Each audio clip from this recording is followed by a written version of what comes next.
चांद की रोशनी में अब पूजा को दूर से शमशान घाट दिखाई भी देने लगा था। रात के 12 बजे शमशान घाट की तरफ जाते हुए पूजा काफी ज्यादा डर चुकी थी। पूजा ने उस चालक के सामने गुहार लगाते हुए कहा, भैया उधर मत जाइए भैया, मुझे बहुत डर लग रहा है भैया।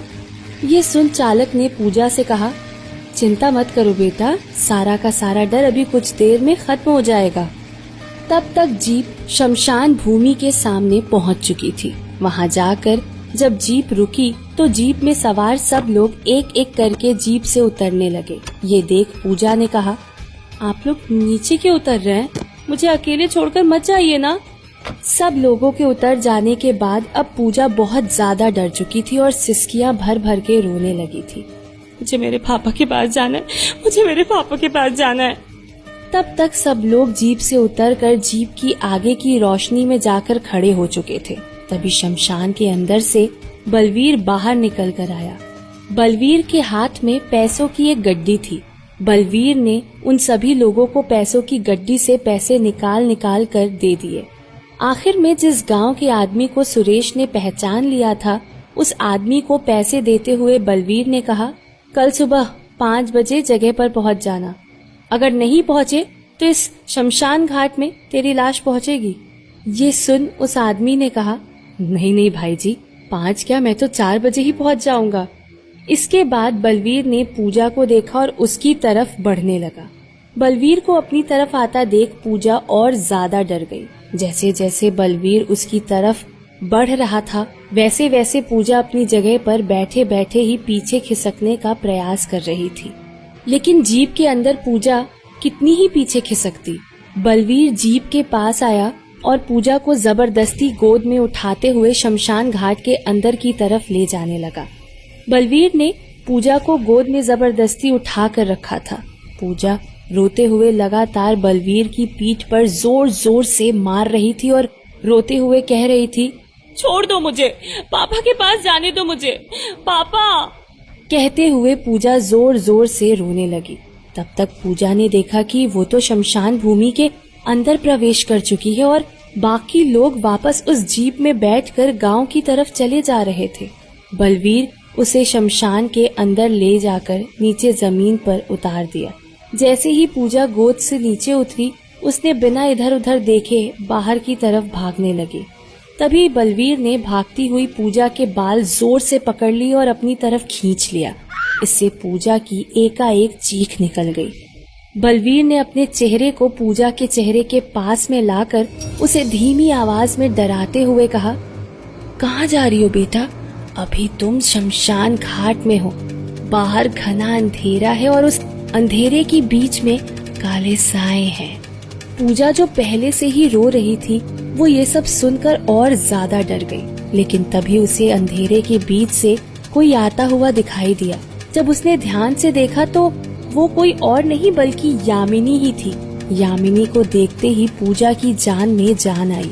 वो दौड़कर यामिनी की तरफ गई। सामने से आती हुई यामिनी ने दौड़कर आती हुई पूजा को अपनी गोद में उठा लिया।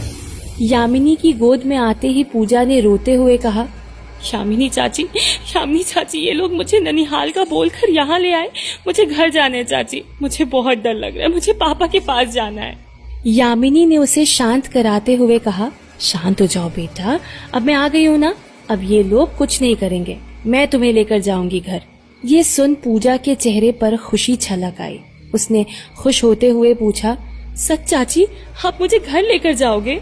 इस पर यामिनी ने पूजा को विश्वास दिलाते हुए कहा, हाँ बेटा, बस एक छोटी सी पूजा है, वो पूजा खत्म हो जाए उसके बाद हम दोनों तुम्हारे घर चलेंगे, है ना?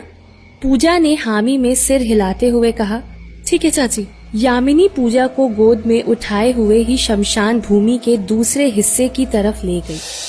वहीं दूसरी तरफ चंद्रकला ने और नीति ने मिलकर यज्ञ की पूरी तैयारी कर ली थी। अब दोनों के सामने एक हवन कुंड तैयार था। हवन कुंड के चारों तरफ पूजा की बहुत सी सामग्री पड़ी हुई थी। चंद्रकला खुद उस हवन कुंड के एक तरफ बैठ गई और नीति को उसके दूसरी तरफ बैठने को कहा। नीति जाकर चंद्रकला के सामने की तरफ बैठ गई। सामने की तरफ बैठने के बाद चंद्रकला ने नीति से कहा, बेटा अब अपनी आंखें बंद करो और मैं जो मंत्र उच्चारित करूंगी तुम्हें भी उसे मेरे पीछे पीछे दोहराना है। ये मंत्र हम 108 बार उच्चारित करेंगे बेटा। उसके बाद ही मैं तुम्हारे मस्तिष्क में प्रवेश कर पाऊंगी। तो जब तक मैं तुम्हारे मस्तिष्क में प्रवेश करके रेशमी दीदी से बात नहीं कर लेती, तब तक चाहे कुछ भी हो जाए तुम अपनी आंखें मत खोलना बेटा। नीति ने बड़े ही ध्यान से चंद्रकला की सारी बातें सुनी और हामी में सिर हिलाते हुए अपनी आंखें बंद करने ही वाली थी कि एकाएक कोई चंद्रकला के घर का दरवाजा खटखटाने लगा। ये देख चंद्रकला थोड़ा चौंक गई थी कि इतनी रात को कौन आया होगा। चंद्रकला ने नीति से कहा, नीति तुम यहीं रुको, मैं देख कर आती हूँ। ये कहकर चंद्रकला दरवाजे की तरफ बढ़ी। घर के अंदर हवन कुंड तैयार था। इतनी सारी सामग्री पड़ी हुई थी जिसकी वजह से चंद्रकला दरवाजा खोलते हुए थोड़ा हिचकिचा रही थी। इसीलिए चंद्रकला ने सिर्फ हल्का सा दरवाजा खोला। चंद्रकला ने देखा कि बाहर कंबल ओढ़े हुए राघव खड़ा हुआ था। राघव को देखकर चंद्रकला को याद आया कि कल उसने राघव के साथ कुछ ज्यादा ही बदतमीजी कर दी थी। उसे लगा कि कहीं राघव उससे उस बात का बदला तो लेने नहीं आया है। हिचकिचाते हुए चंद्रकला ने राघव से पूछा, राघव तुम यहाँ इतनी रात को? जवाब देते हुए राघव ने चंद्रकला से सवाल किया, चंद्रकला रेशमी का कुछ पता चला? ये सुन चंद्रकला ने थोड़ा झल्लाते हुए कहा, वाह, उल्टा चोर कोतवाल को डांटे। जिसने गायब किया है वही पूछ रहा है कि रेशमी का कुछ पता चला। इस पर राघव ने कहा, चंद्रकला तुम मेरी बात का विश्वास क्यों नहीं कर रही हो? मुझे नहीं पता कि रेशमी कहाँ है। आज सुबह से मैंने रेशमी को हर जगह ढूंढ लिया है, लेकिन उसका कहीं कोई पता नहीं चला। यहाँ तक कि मैंने चाची के सारे अड्डों पर भी रेशमी को ढूंढ लिया, लेकिन फिर भी रेशमी कहीं नहीं मिली।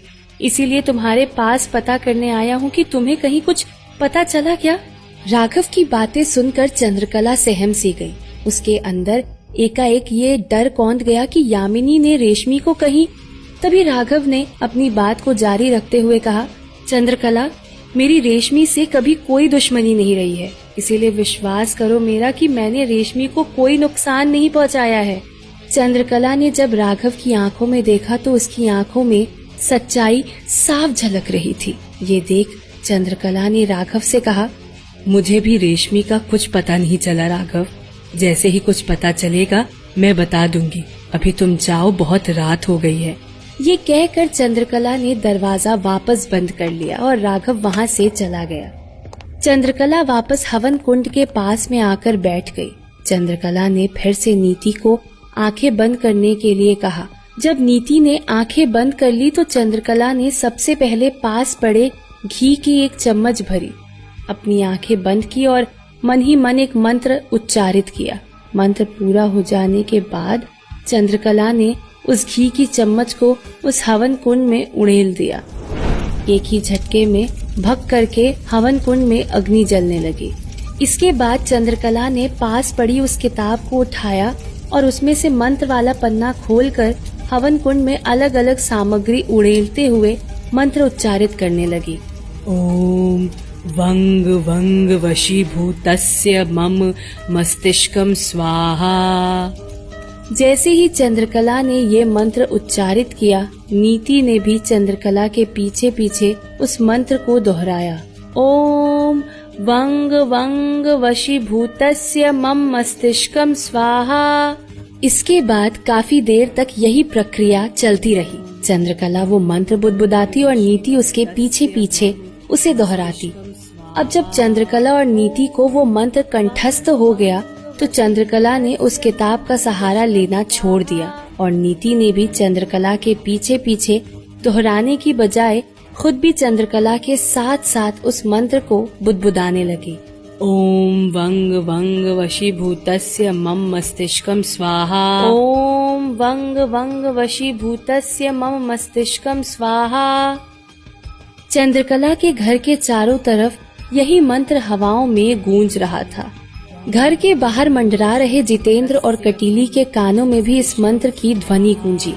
घर के अंदर से उठते हुए धुएं को देखकर और मंत्रोच्चार की आवाजों को सुनकर दोनों को ये तो अंदेशा हो गया था कि अंदर जरूर कोई न कोई यज्ञ चल रहा था। ये सब देख जितेंद्र ने अपने मन में शंका लाते हुए कटीली से पूछा, ये चंद्रकला आज कौन सा यज्ञ कर रही है? कटीली ने इस पर अपनी चिंता जताते हुए कहा, कहीं चंद्रकला और रेशमी मालती के काले साये से अपनी शक्तियाँ तो नहीं बढ़ा रही। ये सुनकर एक बार के लिए तो जितेंद्र भी चौंक गया, लेकिन तभी उसने कुछ सोचते हुए कहा, नहीं कटीली, ये बात तो सभी जानते हैं कि चाहे कैसी भी परिस्थिति आ जाए, लेकिन चंद्रकला कभी भी काली शक्तियों का सहारा नहीं लेगी। और अगर चंद्रकला को ही वो बोतल चाहिए होती तो वो सीधे ही टीले वाले बाबा से उस बोतल को मांग सकती थी, उसे चोरी करने की जरूरत नहीं थी। जितेंद्र की इस बात में से कटीली को भी तर्क नजर आया। जितेंद्र ने अपनी बात को जारी रखते हुए कहा, और अगर तुम ध्यान से सुनोगी कटीली, तो घर के अंदर से सिर्फ चंद्रकला और नीति की ही आवाज आ रही है। इसका मतलब रेशमी यहाँ नहीं है। इस पर कटीली ने चिढ़ते हुए कहा, तो फिर ये रेशमी आखिर चली कहाँ गई है और ये चंद्रकला ये यज्ञ क्यों कर रही है? ये सुन जितेंद्र ने कहा, मुझे लगता है हमें अंगुना को जाकर ये सब बताना चाहिए, शायद वो इन सब से कुछ समझ पाए। कटीली ने भी जितेंद्र की इस बात में सहमति जताते हुए हामी भरी और दोनों वहाँ से अंगुना के पास चले गए। वहीं उधर शमशान घाट में पत्थरभुज बाबा ने भी हवन की पूरी तैयारी कर ली थी। तब तक यामिनी भी पूजा को बहला फुसला कर वहाँ ले आई थी। पत्थरभुज बाबा के हवन कुंड के पास में हड्डियों की बनी हुई कुछ अजीबो गरीब चीजें पड़ी हुई थी, जो पूजा के मन में भय पैदा कर रही थी। इसके अलावा पत्थरभुज बाबा के कुछ मायावी पत्थरों से इतनी तेज रोशनी निकल रही थी कि पूजा की नन्ही आंखें वो तेज रोशनी को सहन नहीं कर पा रही थी। वो सब देखकर पूजा ने डरते हुए यामिनी से कहा, चाची ये सब क्या है? मुझे बहुत डर लग रहा है। हाँ, पहले मुझे घर छोड़ दीजिए, फिर ये सब कर लेना। यामिनी ने पूजा के गाल को सहलाते हुए कहा, नहीं नहीं बेटा, डरो मत, मैं हूँ ना, कुछ नहीं होगा तुम्हें। ये कहकर यामिनी ने पूजा को वहीं हवन कुंड के सामने बिठा दिया। पत्थरभुज बाबा ने हवन कुंड में अग्नि जलाकर मंत्रोच्चार करते हुए ये यज्ञ शुरू कर दिया। पत्थरभुज बाबा के मंत्रोच्चार शुरू थे। उस बीच यामिनी ने धीमी आवाज में पूजा से पूछा, बेटा क्या तुम अपनी माँ से मिलना चाहती हो? यामिनी के इस सवाल से पूजा चौंक गई। उसने चौंकते हुए यामिनी से कहा, क्या ये आप क्या कह रही है चाची? माँ तो भगवान जी के पास चली गई है ना, तो मैं उनसे कैसे मिल सकती हूँ? इसके जवाब में यामिनी ने पूजा से कहा, बेटा ये जो बाबा बैठे हैं ना सामने, ये बहुत ज्ञानी बाबा हैं। ये कुछ भी कर सकते हैं। इस हवन कुंड की अग्नि में ये बाबा हमें किसी से भी मिला सकते हैं। तो अगर तुम अपनी माँ से मिलना चाहती हो तो वो तुम्हें इस अग्नि में दिखाई दे जाएंगी। अपनी माँ से मिलने के मोह में पूजा सब कुछ भूल गई थी। बस एक बार वो अपनी माँ को देखना चाहती थी। ये सोच पूजा ने यामिनी से कहा, हाँ चाची, मैं अपनी माँ को देखना चाहती हूँ, इन बाबा से कहिए ना। ये सुन यामिनी के चेहरे पर मुस्कान आ गई। उसने पूजा से कहा, तुम कुछ नहीं करना बेटा, तुम बस इस अग्नि में ध्यान से देखती रहो और अपनी माँ की गोद को याद करती रहो। पूजा ने वैसा ही किया। वो उस हवन कुंड के थोड़ा नजदीक खिसक गई और उस हवन कुंड की अग्नि में एक टक देखने लगी। पत्थरभुज बाबा ने अपने मंत्रोच्चार जारी रखे और पूजा ने लगातार उस अग्नि में देखना जारी रखा। पूजा की आंखें धीरे धीरे अब बंद होने लगी थी। तभी पत्थरभुज बाबा ने अपनी हथेली में थोड़ा सा पानी भरा और उस पानी को पूजा के चेहरे पर छिड़क दिया। अगले ही पल पूजा वहीं पर बेहोश होकर गिर पड़ी। ये देख यामिनी और पत्थरभुज बाबा के चेहरे पर एक विजय मुस्कान तैर रही थी। वहीं चंद्रकला के घर के आसपास ओम वंग वंग वशीभूतस्य मम मस्तिष्कम स्वाहा के मंत्र अभी भी हवाओं में गूंज रहे थे। जैसे जैसे मंत्रों की संख्या 108 के नजदीक पहुंच रही थी, वैसे वैसे नीति के शरीर पर उन मंत्रों का असर अब दिखाई देने लगा था। नीति आंखें बंद किए हुए चंद्रकला के साथ साथ मंत्र जाप कर रही थी कि तभी एकाएक नीति का शरीर तपने लगा और उसके पसीने छूटने लगे। नीति का शरीर पूरा कांपने लगा था। चंद्रकला की आंखें खुली हुई थी, इसीलिए चंद्रकला नीति की ये हालत देख पा रही थी। समझ गई कि यज्ञ के मंत्रों ने अपना असर दिखाना शुरू कर दिया है। तभी चंद्रकला ने देखा कि अब धीरे धीरे नीति का शरीर लाल पड़ने लगा था। ये देख चंद्रकला चौंक गई थी। यहाँ तक कि नीति अब चंद्रकला के साथ साथ मंत्र का जाप भी नहीं कर पा रही थी। इसीलिए एक बार फिर से चंद्रकला आगे आगे मंत्र बोल रही थी और नीति अपनी लड़खड़ाती जुबान में पीछे। ओम वंग वंग वशीभूतस्य मम मस्तिष्कम स्वाहा। क्या चंद्रकला नीति की ये हालत देखते हुए इस यज्ञ को पूरा कर पाएगी या बीच में ही रोकना पड़ेगा इस यज्ञ को? और क्या पत्थरभुज बाबा और यामिनी अपने मकसद में कामयाब हो पाएंगे?